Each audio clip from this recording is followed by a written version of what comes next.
morning, good afternoon, good evening. Happy Friday, everybody. We made it. I'm so happy to welcome everybody here for another fabulous Power to Fly Chat and Learn event. My name is Meg Alexander. I'm part of Power to Fly, and I cannot wait to introduce you to today's speaker. Now, before we dive in and kind of get to the good part of today's event, I just want to go over a couple real quick housekeeping items, especially useful if maybe you are new to Power to Fly, in which case, hi, nice to meet you. We're so happy you're here with us. Or maybe if you're one of our frequent flyers, but you haven't been to an event with us in a while. So the biggest thing that I want y'all to know is that today's event, like all of our events, is about you. It's about our community members. It's about making sure that you all get value and information from these sessions and making sure that you are happy that you spent time with Power to Fly. So to that end, you are very welcome and encouraged to participate in a number of different ways. If you would like to, please feel free, turn your cameras on, share your smiling, maskless faces with us safely. There is no pressure to be Instagram perfect, y'all. Some of us only got around to like kind of the shower self-care, zhuzhing stuff today for maybe the first time in like a couple, 3-4 days. So truly, does not matter if you are coming to us from a corner office or your living room couch. We do not stand on ceremony. We want to meet you where you are. Now, if you have any kind of privacy concerns, no worries. As long as you don't come off mute, you will not show up on the recording or the live stream of today's session. That's, regardless of whether you have your camera on or off. Now, completely separate from participating with video, you can always participate in the Zoom group chat as well. So please feel free to send questions or comments in there. If you have a question or a comment that you would like me to raise, but you want to be kept anonymous, no worries. Just DM whatever you have to me. You can find my name, Meg Alexander, on the drop down in your Zoom chat feature. Now, like I said, today's session is being recorded. Now, that is good news for all of you because it means that you don't have to take notes. You get to sit back, you get to relax, you get to listen to the amazing expertise that Steph is going to share with us today. And you don't have to worry if you miss a reference or a link that someone shared. You can always go back and rewatch. Now, what's going to happen is everybody is going to get an email in about 1 to 2 business days with a link to where you can rewatch this recording. So it'll probably come like Tuesday, Wednesday of next week. Now, that's where you can watch this recording when it's posted on our website. But if Steph says something just unbelievable, amazing, mind-blowing, you cannot wait to share it with a friend or a relative or coworker, you don't have to wait 1 to 2 business days. You can always head over to our YouTube channel. I'll share links for all of this in the Zoom chat in just a little bit. But you can head over to our YouTube channel. The recording is usually posted within about 5 to 15 minutes of the end of the live stream. And you can search a huge section of our recorded chats, our big archive, on our YouTube channel. Now, this kind of stuff is also available on our Power to Fly website. That has the full geez, Lord, everybody, library and archives, I suppose. So that's where we have the full record, y'all. I mean, everything that has ever happened since the beginning of Chat and Learns is there. So if you want resources, if you want information, go to the motherlode, go to Power to Fly's website. I'll share, again, links for all of this where y'all can find it in the chat in just a few minutes. Please feel free to be active in the chat, connect with each other, share your experiences, tell us how you're feeling about what we're talking about today. We would love to see y'all connect and really, kind of strengthen our community. And the last thing I'm going to talk about with community is ways that you can help us. So we want to do everything we can to get all of our resources, which are free, in the hands of as many people as possible. So to do that, we want to spread awareness. So if you would like to help, please feel free to, kind of utilize your social media for good. Take photos or video as we go, share it out to your social media network. Anything we can do to get these free resources in the hands of as many people as possible. That is how we're going to make our, kind of meet our mission of creating a truly egalitarian and inclusive workforce. So please feel free to share if you would like. We would love to retweet, repost, retag, anything that you share. You can tag us. We are at Power to Fly on LinkedIn, Twitter, Facebook, Instagram, and YouTube. And then you can also use our hashtag Power to Fly. All right, we are going to jump in and introduce you to today's speaker. Steph Cartwright has graced our stage a couple times, but in case you have not had the pleasure of getting to see one of her chats, Steph is a certified resume writer, a LinkedIn profile specialist, a job search strategist, and the solopreneur behind Off the Clock Resumes. Now, since 2014, Steph has helped hundreds of job seekers get unstuck and get a foot in the door at the companies they'd love to work for using their resumes, LinkedIn profiles, and job search plans. Now, Steph is certified by the Professional Association of Resume Writers and Career Coaches and is an active member of the National Resume Writers Association. Steph, I am so excited to welcome you back to the Power to Fly stage. Is there anything else that you would like to share with our audience before we dive into your presentation? Well, thank you so much for having me back. I've really enjoyed giving these chat and learn presentations with the Power to Fly community in the past. I'm really excited to be back and sharing some more wonderful resume, LinkedIn, and cover letter tips. I think you really said it all as far as, a little bit about my background and what I help people with. So if we want to dive right in, I don't want to waste any time. Yeah, sure. Excellent. Okay, last thing we'll talk about before we turn the stage over to Steph. These are some of the main takeaways you can expect to get from today's session. Now, we identified these, conversations with Steph, as well as by looking at the questions that you all submitted when you registered. Now, because of this, because you took time out of your day to be here with us live, we want to reward you for that. So if you are here with us and you have a question, ask it in the chat. If you submitted a question and you're not sure if we'll get to it, send it in the chat. If we're going over one of your questions and you want to give us some more detail or information or context, share it in the chat.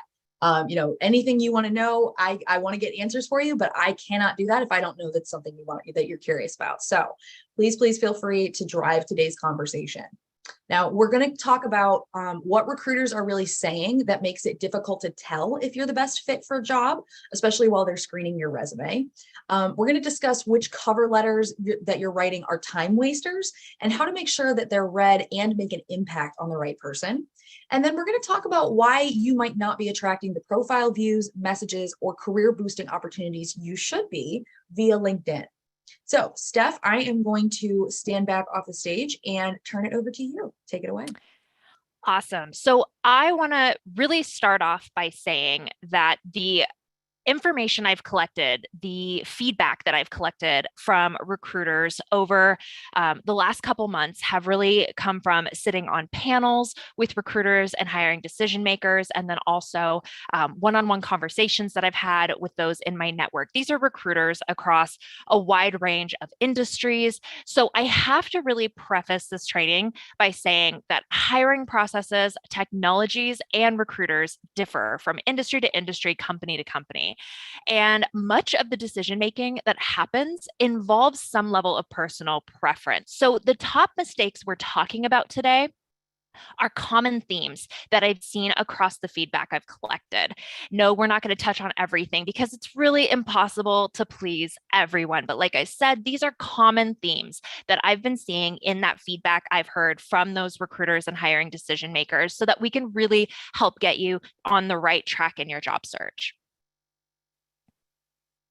So let's dive right in to top resume mistakes. So one of the top resume mistakes is not making it really clear what job you're positioning yourself for and what makes you the best fit in that top half of your resume's first page. So recruiters are saying that ultimately we're scanning through hundreds of applicants and resumes. We're probably giving maybe 5 to 6 seconds per file. So if we're getting halfway down the paper and we're not finding what we're looking for, 9 out of 10 times we've passed on that candidate or declined that application. So really, if your top half of your resume doesn't indicate the job that you're positioning yourself for and what makes you the best fit, they're not going to be spending the time to keep reading and really trying to figure it out for themselves. So here's a quick fix for that. What you want to do is spend that first half top of your resume really branding yourself. And you can do that with a resume title and an easy to skim skills or areas of expertise section that contains the top relevant functional keywords for that job. So let me unpack that a little bit. So some of the resume titles you've likely seen on templates would be objective, career profile, summary, qualifications. These are really ineffective resume titles. Instead, title your resume the actual job you're applying for. So if you're in accounting and you're applying for an accountant job, your resume title should be accountant. If you are in project management and you're applying for a project manager job, that resume title should be project manager. You can really set the tone for the rest of your resume simply by just adding that resume title that indicates exactly what job you're positioning yourself for. And then, like I said, having an easy to skim skills or areas of expertise section. So, what I've seen a lot of job seekers do is they have this skill section that's at the bottom of their resume, or it's very lengthy. They're like really long statements that they've maybe even copied and pasted directly from a job posting. What I'm looking for here, and what recruiters are really looking for, is something that's easy to skim that calls out those top relevant functional keywords. So these are going to be the top skills that they're looking for to know that you will thrive in that position. So let's go back to, my accountant example. Some of those top functional keywords would be, accounts reconciliation or bookkeeping. Those are the keywords that you're going to find in a job posting that need to be really easy to find in a quick skim. And having those in that skills or areas of expertise section on the top half of your resume will help you achieve that. So let's move on to the next mistake.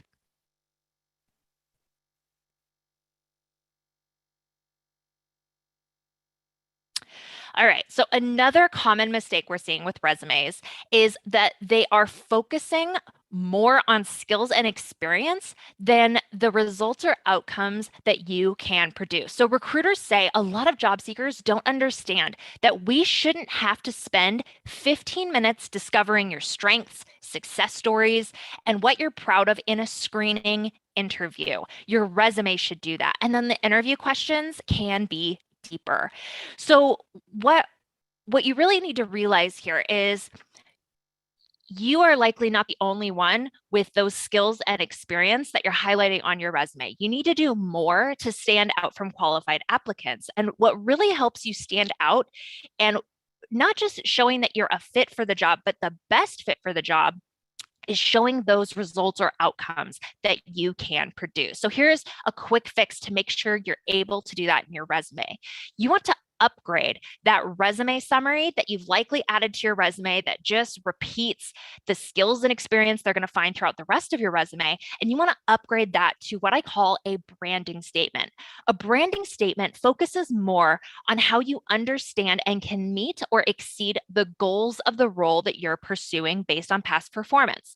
So what I'm talking about here are the goals of the role, not what your typical tasks and responsibilities are going to be, but what are the outcomes they want to see from someone like you. So a really easy example would be project management. Some of the goals are to complete projects on time, under budget, at requirements. Those are the goals of the role. So if you can show, or if you can focus more on those results and talking about how you've made those results in the past in that branding statement, that is going to help you stand out from other applicants who have similar skills and years of experience. And this is a two-part quick fix because you also want to make sure that you're adding bullets throughout your experience section that back this up. So really strong achievements bullets that showcase how, or how under budget you completed that project to, or how much quicker you completed that project compared to the deadline. Those are the details that recruiters are really looking for when they're screening your resume so that they can dive deeper in the interview. Let's talk about the next resume mistake. All right, so the third most common resume mistake that recruiters are seeing are resume designs that are really difficult to navigate. So I actually have two great quotes from recruiters on this. Number one, I don't want to play which column should I look at. Those resumes with left and right columns are playing games with the human eye. Keep it how we typically read, from left to right and top to bottom.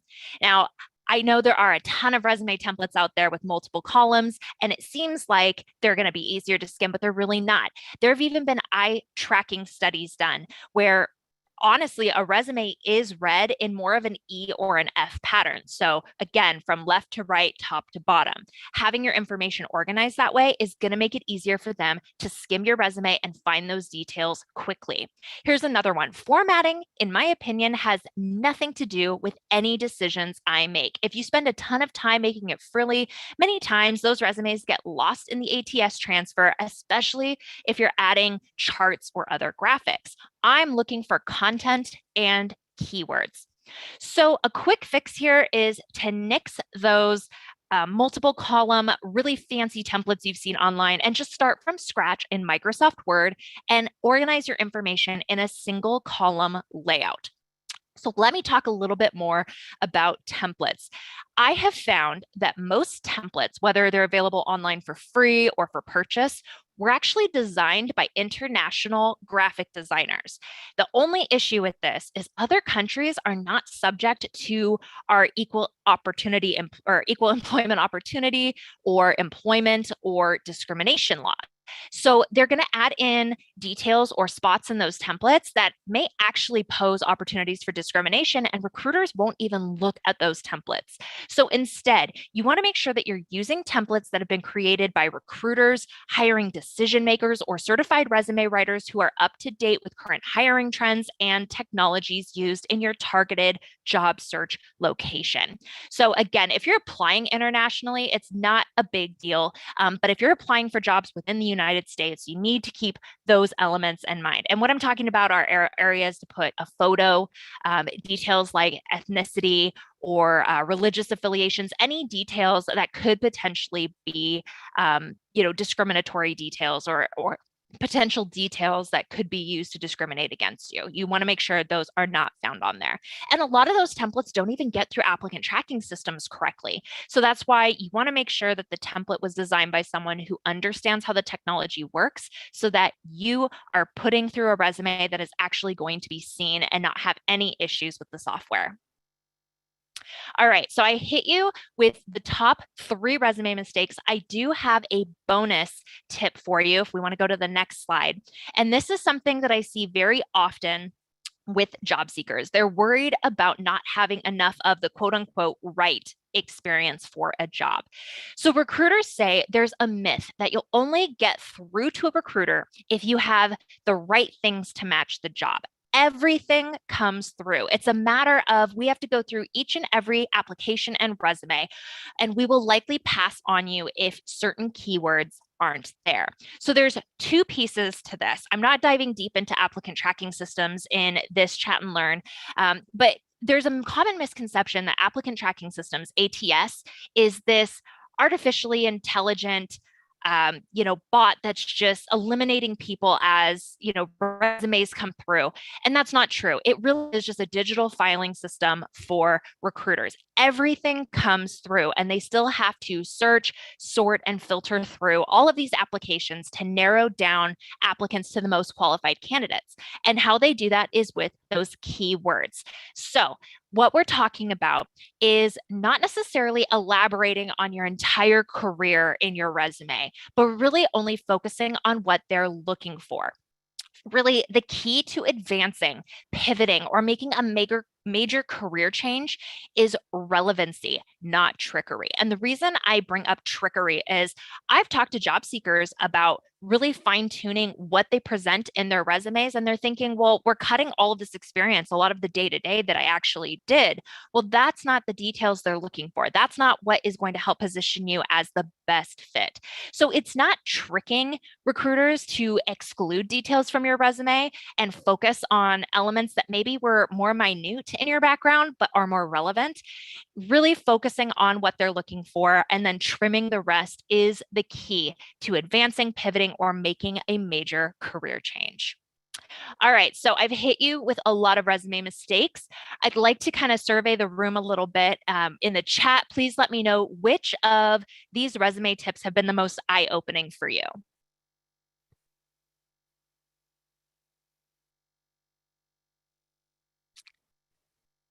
Okay, I see someone saying the summary. Okay, so updating the summary, having a skimmable list. Very good. Yeah, it's all about making sure that your resume is so easy to skim that they can really utilize that 5 to 6 seconds. And I also saw branding statement. That's kind of what I really focus on with my clients is you don't want to just summarize those skills and experience. You really want to brand yourself, and a branding statement can really help you shift the focus from just summarizing what you've done to really focusing on what they're looking for and what makes you not just the fit for the job, but the best fit. Okay, I see some more branding statement. Anything else that has really stood out as far as these resume mistakes so far? Let's see, I'm going to pull up the chat and see what I've restating the job title. Yes, that one is also a really big one that a lot of people have really not embraced. I think that a lot of people get hung up on what if I didn't hold that job title in the past? Isn't that misleading? I will say if you are qualified for that job, there's no reason you can't say, this is my resume for this job. I have had a couple clients in the past that were a little uncomfortable with just saying accountants when they haven't really held an accountant job. So we've kind of prefaced it by saying, career target colon accountant. So I mean, there are some ways you can be a little bit more I don't want to use the word discreet, but not quite so blatant in saying this is my accountant resume. But recruiters don't have a problem with that. If you're qualified for the job, there's no reason why you can't title your resume that job title. All right, so let's jump into some top cover letter mistakes. All right, so one of the most common cover letter mistakes that I've seen, and recruiters can back this up, are cover letters that just regurgitate what is already on the resume. Cover letters that focus all on skills and experience, summarizing the skills and experience again. It really doesn't add to your application. It's just repeating what is already being shared. So, what a cover letter really needs to do is either answer questions that may arise about your background, or really reiterate why you want to work for that particular team, that particular company. So you're trying to add to your application, not just repeat what's already being put out there. Recruiters say, and for this example, we were talking about large career gaps. For large career gaps, it's going to be very challenging to find a job. You're going to have to do a lot of networking and writing cover letters to explain that, but you need to call it out. So cover letters need to explain details that are not going to be as apparent in your resume. So, how you're going to be able to accomplish this is by focusing less on those qualifications and skills and explaining any significant employment gaps, career pivots, or major changes in field or industry that may be questionable when they look at your resume. Any position title issues. I've had clients that have taken a step back. Maybe their position changed from director level back down to a manager level in the backwards, work history timeline way. So that may be something that needs to be explained. Also, any missing qualifications or credentials desired for this position. So this is something I see very common with job seekers who are trying to get into a new field, and they may not have a specific qualification, a specific degree or certification that is needed. And you can call that out in the cover letter and really point the reader towards why you still think you're the best fit, even though you don't have this particular credential, or maybe you're working towards it currently. Those are things you can call out in the cover letter. I see someone asking, what is a significant career gap? So significant career gap, especially in light of what's happened over the last few years, I would say anything over 1 or 2 years. If you have a 1 year gap there, that's going to be pretty easy to explain. I would still maybe call it out in the cover letter, especially if it's more recent, like you haven't been employed for the last year. But if it's just a gap elsewhere in your resume, you may not need to call it out unless it was, again, significant. If you've got a 10-year gap because you've been a caregiver or a stay-at-home parent, that may be something you need to explain and call out, or talk about any transferable experience that you've gained during that time. So those are some issues with the cover letters that really aren't adding to your application. Let's talk about the next cover letter mistake. And this one really trips people up. And I really love that I actually had recruiters confirm this. Cover letters are read by hiring managers, not recruiters. So, unless you're specifically asked to do so, if you are sending your cover letter in an application online, it is likely not getting to the right person. Recruiters say there's a time and a place for cover letters. In an upload to an ATS, they are not going to get to a hiring manager. The recruiter will likely trash it and forward your resume only. I've even heard recruiters say that many recruiters don't understand the value of a cover letter, which is why they don't consider it. They're just trying to find that top qualified applicant to pass on to the hiring manager. And they're going to do that as quickly as possible by looking at your resume only. So it's really not serving you to combine your cover letter and resume into one document when applying for jobs online, unless you are specifically asked to do so. It's very important to follow directions in every application. Following directions, following instructions, that in some ways is a test in itself. So make sure you're reading carefully and doing what they want you to do. But you may need to go the extra step, the extra mile to get that cover letter in front of the right person. So again, cover letters are not for recruiters, they're for hiring managers. So let's talk about the next cover letter mistake. And really what it's going to focus on is how to get this cover letter in front of the right person. All right, so how do we get cover letters in front of hiring managers? LinkedIn is an amazing tool for this, but a lot of people are afraid to reach out to people they don't know on LinkedIn and get that information to the right person. And you may have to talk to multiple people to find out who the hiring manager is to get the cover letter to that person. So it's a mistake to look at LinkedIn, especially with this kind of networking, as well, it's just going to be a turnoff if I'm reaching out to someone I don't know. Proactively finding and reaching out with your cover letter to the hiring manager on LinkedIn is actually encouraged. Recruiters say if you utilize LinkedIn to get that cover letter to the hiring managers like and appreciate it. A lot of recruiters don't realize the importance of those cover letters because they're looking for a match to pass on based on the resume. I just mentioned that. Now, I've had hiring managers reach out to me about receiving a cover letter from someone on LinkedIn who applied. It gets their attention and the applicant gets the interview. They can even bypass a recruiter because of what they sent through LinkedIn.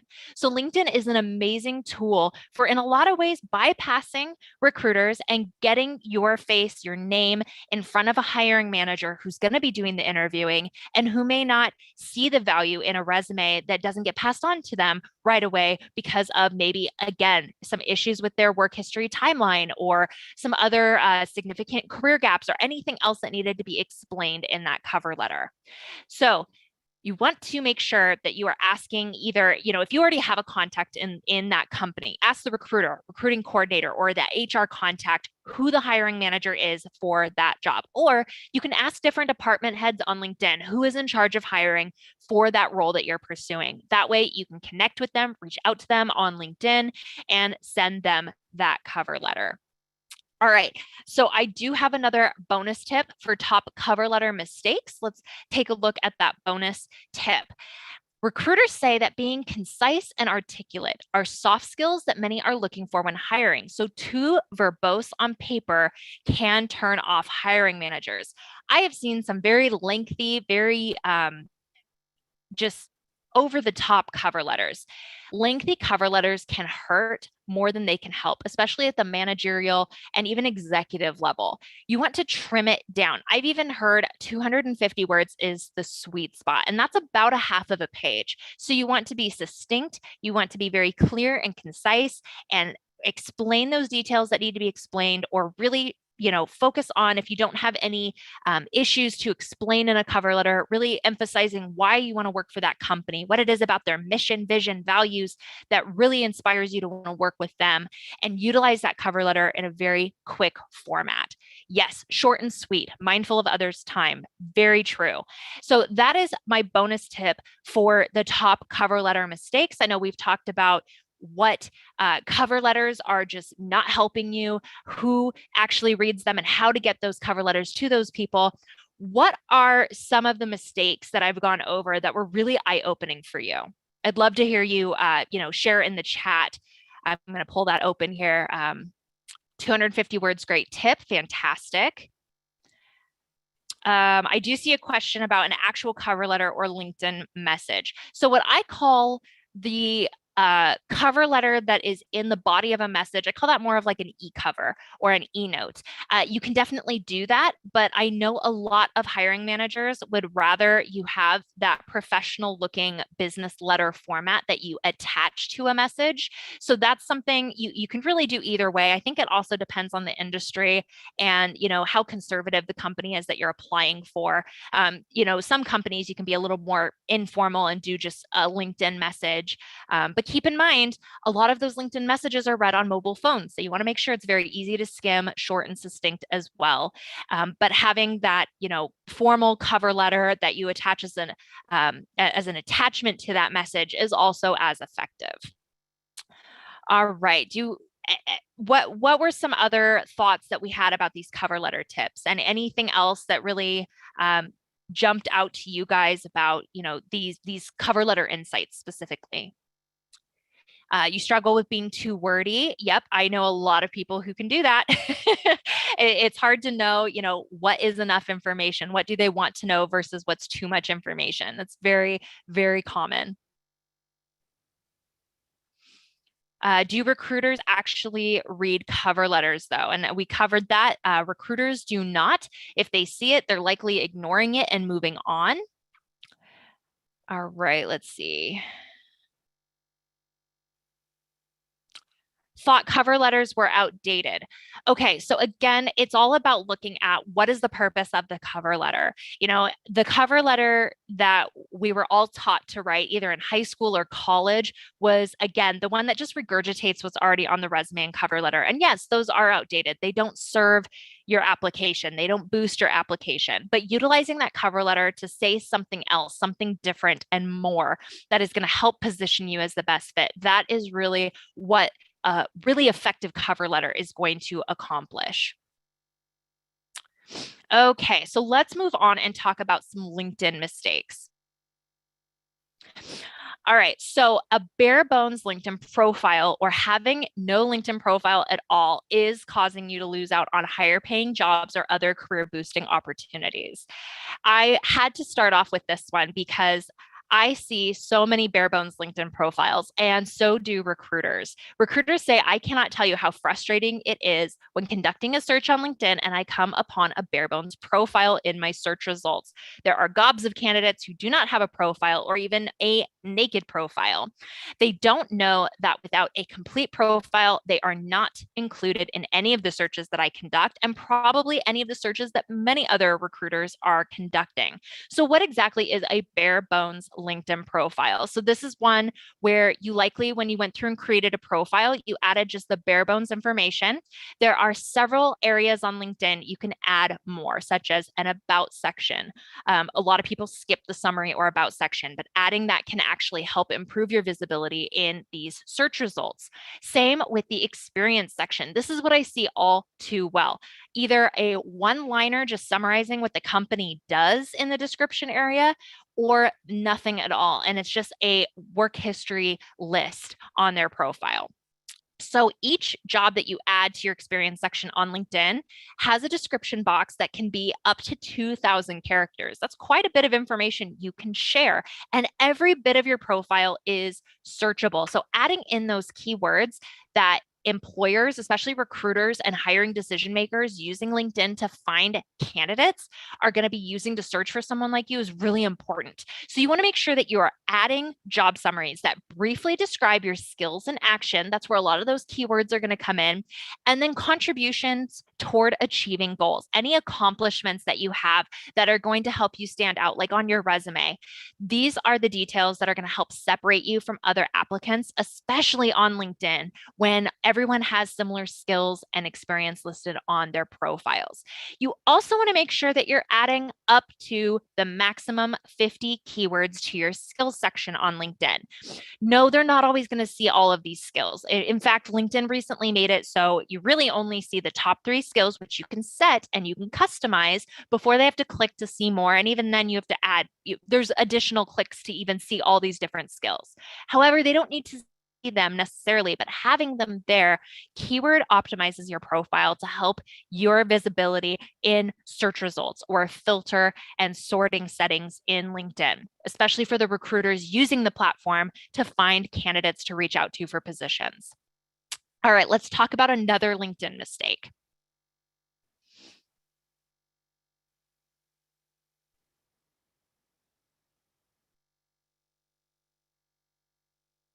All right. I see this all too often with users on LinkedIn, and it's something I encourage a lot of the job seekers I work I work with to work on themselves. Recruiters say that reacting, commenting, and posting are the only way anyone knows if you are active on the platform or if you set it and forget it 5 years ago. Your activity on LinkedIn is personal branding. So setting and forgetting really doesn't work on LinkedIn. Your activity is visible on your profile. Anybody who goes to your profile can see what your most recent activity is. So recruiters are not going to reach out to you if they see that you haven't actively used LinkedIn in weeks, months, years, etc. This is the only way they know that you're actively on the profile or you're actively on the platform and you're going to respond to any outreach that they send your way. So a quick fix for this would be to set an alarm on your phone to interact with your connections on LinkedIn or even grow your connections, reach out to new people on LinkedIn for 10 minutes a day. Doesn't even need to be every single day of the week, just a couple days of the week, 10 minutes a day, and really using that time to contribute to or start new conversations. What I mean by that is commenting on posts. If you see something that you can add something insightful or your opinion or ask a question, do so. Or start a new conversation by adding a post and sending that out to your connections. And that can just be asking a question or sharing your own insights and really trying to get other people to interact with you on the platform itself. So again, your activity on LinkedIn is personal branding. And if you are not actively using the platform, you are likely missing out on opportunities because they don't know that you're active on the platform. Let's talk about another LinkedIn mistake. All right. So I got to start this by saying if your job search plan is to easy apply to jobs posted on LinkedIn and then sit back twirling your thumbs waiting for a response, you're doing it wrong.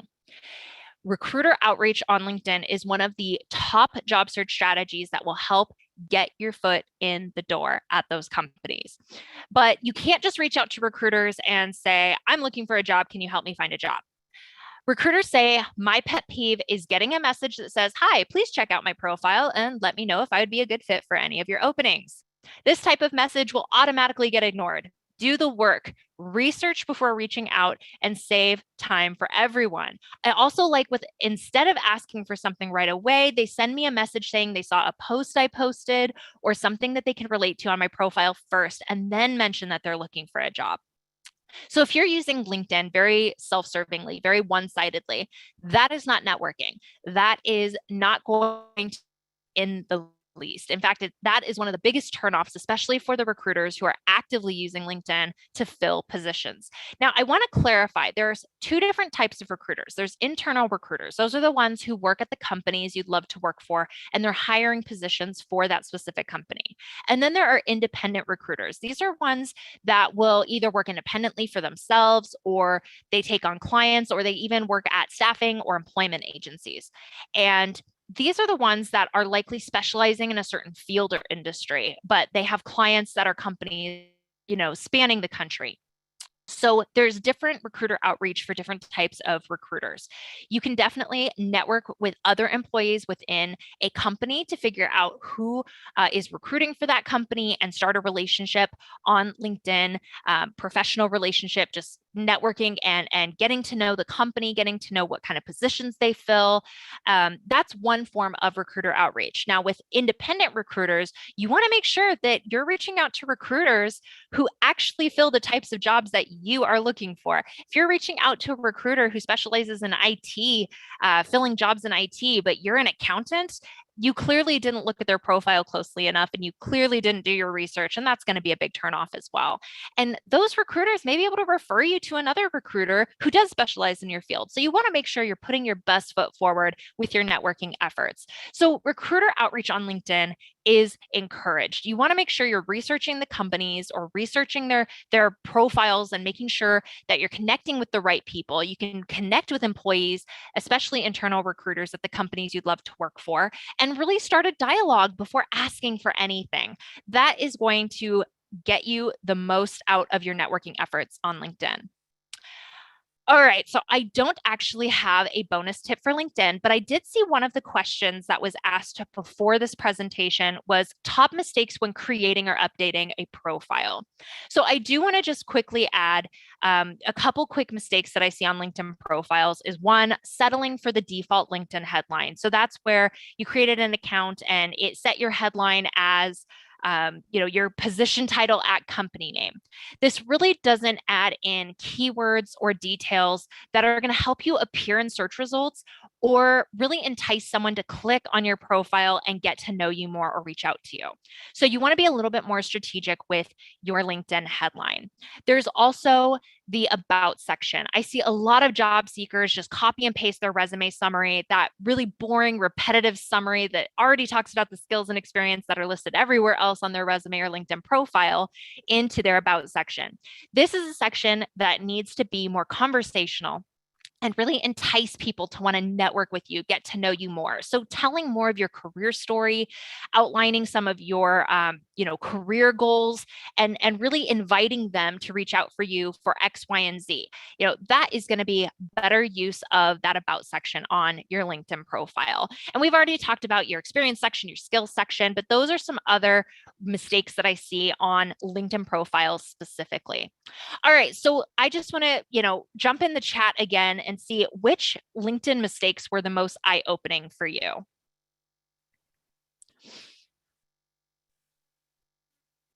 I see a couple questions in here. Guilty of being the sit backer, setting and forgetting. LinkedIn is a genuine social media platform. Yep, 10 minutes a day. That's really all you need.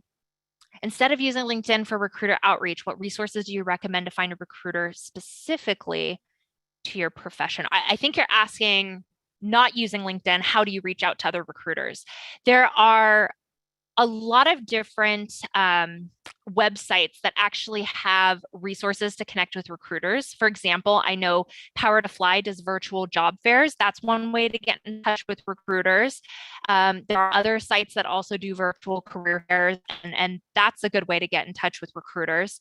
There are some websites that are almost like directories for recruiters in different fields and industries. I don't know any off the top of my head, but I do actually have a recruiter outreach plan, job search plan on my website that outlines all these resources and step-by-step how to get in touch with recruiters, not just using LinkedIn. I know there are LinkedIn tips in there, but just other methods outside as well. All right, do I really need a LinkedIn profile? Private person, don't like to disclose personal information. So this is a really hard one to answer because I totally understand. I've even worked with clients that had real privacy issues for their safety. And it really just depends on, your perspective with your job search, because more and more of the job search is going online. And what you put out there online is what is going to move you forward in your career. So, LinkedIn isn't just social media. It's actually an applicant tracking system in itself. It is a database that is searchable, filterable, sortable. I know those are probably not real words, but it is a platform that really connects recruiters with job seekers.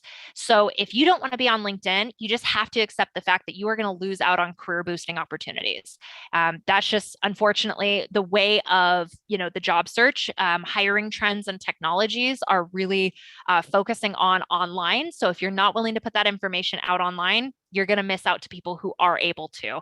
And that is an unfortunate aspect, especially for people who are concerned about putting out personal information online. But LinkedIn has some great privacy settings. I won't dive deep into that today, but there are some ways you can look into, making your profile a little bit more private. But the more private you make it, the harder you're making it for recruiters to reach out to you as well. Reaching out to network is all self-serving. You wouldn't contact that person to begin with. How do you message and offer a way to leverage, give, and take? I would say starting with networking with people who have something in common with you. Maybe they hold a similar job title to you. And yeah, you don't know anything about them, but you're looking to boost your network with people you can learn from, or people who might have connections at companies you'd love to work for. Maybe you found something in their profile that really interests you as far as a certification that they have completed. And you want to ask them questions about how they got that certification or their experience getting that certification. Maybe they added some personal information to their about section, a hobby or something outside of work that they're really passionate about. That can be a conversation starter as well. I understand the concern about reaching out to someone that you don't know and it just automatically being well, this must be self-serving. But again, just trying to find some way to start the conversation, asking questions to them to get them talking about themselves first. And yeah, if you're genuinely not interested, don't be reaching out to them. But, networking is yourself out there and building what I call professional friendships out of business contacts. You definitely want to change your perspective on networking. And if you go into it being self-serving, you're not going to get out of it what you could get out of it. So it's just about changing your perspective. All right. I think I've lost a few of these. Let's see. Multiple offers because of LinkedIn. That's fantastic. My website is offtheclockresumes.com. And actually, I am going to talk a little bit more about some ways you can get some help with your resume, cover letter, and LinkedIn profile. So if Meg wants to jump into the next slide, September is actually International Update Your Resume Month. We can go ahead and go to the next slide. Actually, this was just a recap, which we've already kind of covered. Okay, so September is International Update Your Resume Month. I did not make that up. Another job search resource created it years and years ago. And if you go to my website, offtheclockresumes.com, you will likely see that I am running a 30% off promotion on my resume rescue workshop. However, I've put together a special bundle just for the Power to Fly community at offtheclockresumes.com/unstuck. This bundle is my resume rescue workshop, a bonus lesson on when and how to write cover letters that employers actually read and love, and my 3 steps to transform your bare bones LinkedIn profile into a networking machine workshop. So I'll kind of break down what each of these elements are really quick if Meg wants to go to the next slide. So the Resume Rescue Workshop is really a step-by-step guide through my refined process that has helped done for you targeted resume clients land interviews in a matter of days and job offers in less than 60 days. I've even had them land interviews and job offers in under 2 weeks. So this workshop includes fill in the blank modern resume templates with 8 different color schemes designed for different career levels. So you're not starting from scratch at all. And these are ATS friendly resume templates that recruiters are going to like as well. It also includes the on-demand workshop with worksheets to help you create interview-worthy resumes in less than a day that will get through applicant tracking systems and in front of those hiring decision makers. And the workshop includes a resume review your finished resume, provide personalized feedback, and even make minor edits to polish it up when you finish the workshop. Now, I'm also throwing in that bonus lesson of when and how to write cover letters that employers actually read and love. You can't get that cover letter training anywhere else on my website. So this is a great bonus that I'm throwing in for the Resume Rescue Workshop. Next slide, please. And I'm also bundling in my LinkedIn profile workshop. So again, this is the 3 steps to transform, there we go, got tongue tied for a minute, transform your bare bones LinkedIn profile into a networking machine. In this workshop, I reveal the updates you need to make to attract the profile views, connections, messages, and introductions that are going to move you forward in your career, no matter what your career goals are. I cover a wide range of career goals, not just active job seeking. So if you are looking for, media placements or other opportunities to share your expertise, I cover that. Also, board leadership positions. I cover a wide range of career goals in this workshop. You're going to learn which details are missing from your profile and hurting your chances of making business contacts or landing those speaking engagements, media placements, board leadership opportunities, a promotion, or a new job. I even cover exactly what your headline, about, experience, and skills sections should say about you. And I do this with easy to follow formulas, examples for those different career goals, and even a template for how to craft that LinkedIn summary or about section more effectively. This workshop alone is $47. Again, I'm bundling all of these just for the Power to Fly community. Next slide really quick. And you can find it at offtheclockresumes.com/unstuck. And for the Power to Fly community, I've got a series of limited time discount codes. So you can get up to 50% off for the first 5 buyers. And then there's a 45% off, 40%, and then everyone can get that 30% off discount code for the month of September at offtheclockresumes.com/unstuck. All of the discount codes are listed there. And again, they're limited time. First 5 will get up to 50% off. The next 5, 45% off. 30. So again, a lot of value I'm packing into this bundle for you to cover both resumes, cover letters, and LinkedIn profiles. So I hope you'll take advantage of this, but I know we have some questions to answer. So I'm going to turn this over to Meg if you want to jump in with some of those questions, and I will get to answering.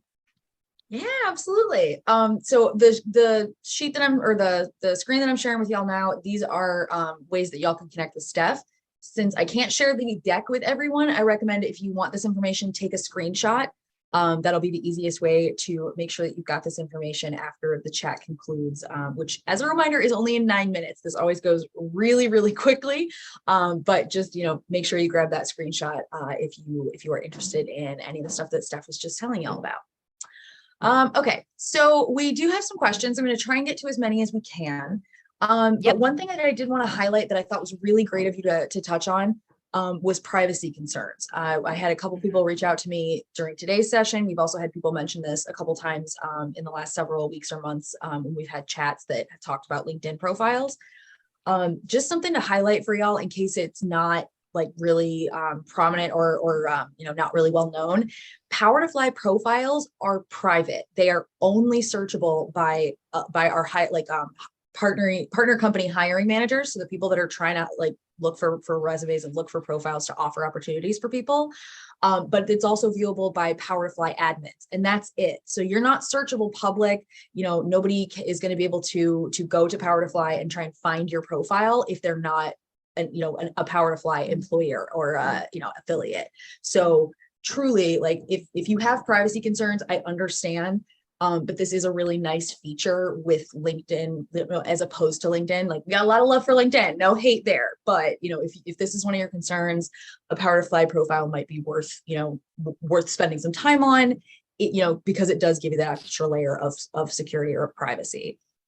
Okay, so I'm going to try and get to some questions. We had a really good question from, where is it? Okay, this person wants to know, for those of us who have changed industries and are getting ready to do so again, so multiple transitions, how much do we need to translate from those past experiences?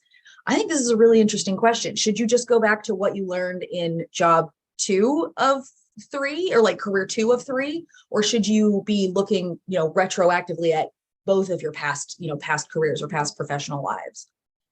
So I've worked with clients that have kind of stayed within the same field, but they're jumping from industry to industry. And the differences there often tend to just be in terminology, not necessarily skills.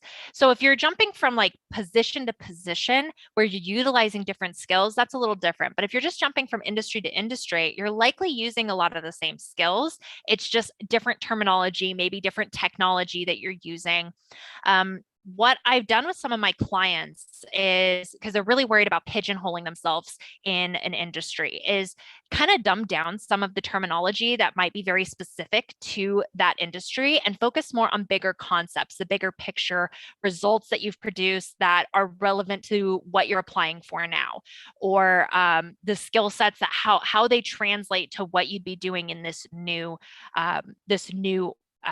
role or industry. It's all about necessarily saying, well, this is completely irrelevant because it's not even in the same industry. You're likely using a lot of the same skill sets that you would need for this new job. It's just changing what you emphasize. You don't need to emphasize, the specific lingo or terminology that they might use in that industry, but focus on the bigger picture. That would be my advice on that one. Okay, excellent. All right, we got this question in a couple different ways. So I know we touched on it in the presentation, but I do just want to kind of go back in and reiterate. Are there any ways to tell if a cover letter is needed, or is there a way to kind of tell if they're not really interested in getting a cover letter from you? Okay, so I take the position of you don't need a cover letter for every application. And there's a lot of resume writers that disagree with that. There are a lot of other career services professionals that disagree with that. I definitely don't think you need to waste your time and energy writing a cover letter for every application. Here are the exceptions. Number one, you have something to explain about your background.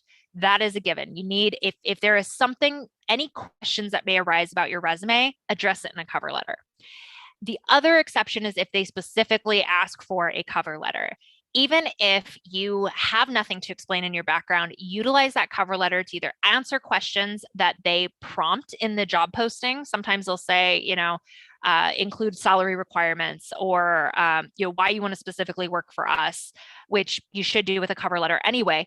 But those are the exceptions that I would say with writing a cover letter. Otherwise, I mean, there's even been statistics that only 25%, 26% of hiring managers will read a cover letter. But I disagree with that. I think it's all about how they get that cover letter and if it actually is adding to your application versus just regurgitating what's already on your resume. Okay, I like that. All right, let's talk about, hold on, I want to try and see if we make sure I can get to as many of our in-person questions as possible. Yeah. Okay, this person had DM'd wanting to know if it's an interesting situation. So I want to know if you've heard of this, or if this is all familiar to you. They said, I've been approached on LinkedIn by company recruiters who say they love my resume or my skills. Then when I apply for the job, I immediately get rejected. This has happened multiple times. Is there something I'm doing wrong?